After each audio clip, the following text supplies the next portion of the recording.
Hello guys, and welcome to another episode in the series where I look at the trucks officially announced for the upcoming game Snowrunner. Today we're looking at a truck that has just been officially announced, the Chevrolet CK1500 as it's called on the truck card. And the timing for this being released couldn't have been better. This means I can finish off the traditional American Scouts before moving on to larger trucks. The C/K range is a huge line of trucks built by General Motors but marketed by Chevrolet and GMC. The line started in the late 50s and endured all the way until the early 2000s as part of 4 generations. Not only did the C/K range include pickups, like will be featured in the game, but also included light and heavy semi-tractors, and so to cover every single truck in the Chevrolet C/K series would take hours. But I'll put some images up to get the feel for the versatility and range this series had.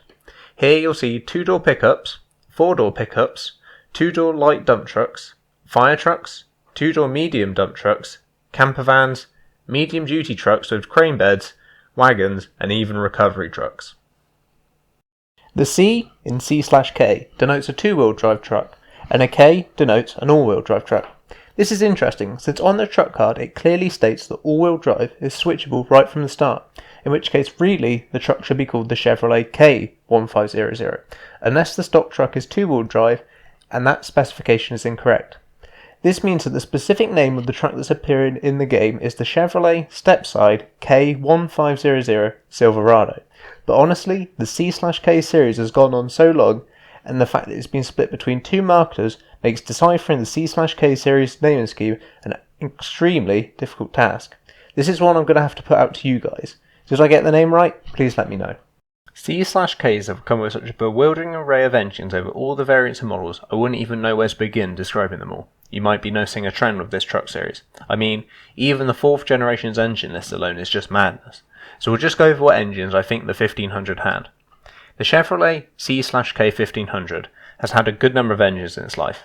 Starting at 160 horsepower 4.3 litre petrol V6, it's also come with a 175 horsepower 5.0 litre petrol V8, a 210 horsepower 5.7 litre petrol V8, a 210 horsepower 6.2 litre diesel V8, and a 230 horsepower 7.4 litre petrol V8. Later on, a 185 horsepower 6.5 litre turbocharged diesel V8 that was built for fuel efficiency became available, although not many of these were built. It's also possible from 1999 until production halted, the 1500 also came with a 210 horsepower 5 litre petrol V8 and a 275 horsepower 5.7 litre petrol V8, both made by Vortec. As previously mentioned, the K1500 will have switchable all-wheel drive from the beginning, even if that shouldn't be the case. However, another odd thing is that the K1500 in-game has upgradable differential locks, whereas from what I can gather, the C/K 1500 had automatic differentials as stock. Perhaps I accidentally got the stats on the all-wheel drive and differential locks mixed up. Just like the other 2 traditional American Scouts, the K1500 has an 80 litre fuel tank, so just as with those trucks, range may be an issue. The dimensions of the truck card seem accurate, which makes this quite a big Scout truck, being only slightly smaller than the H2 SUT, which may hinder its off-road performance.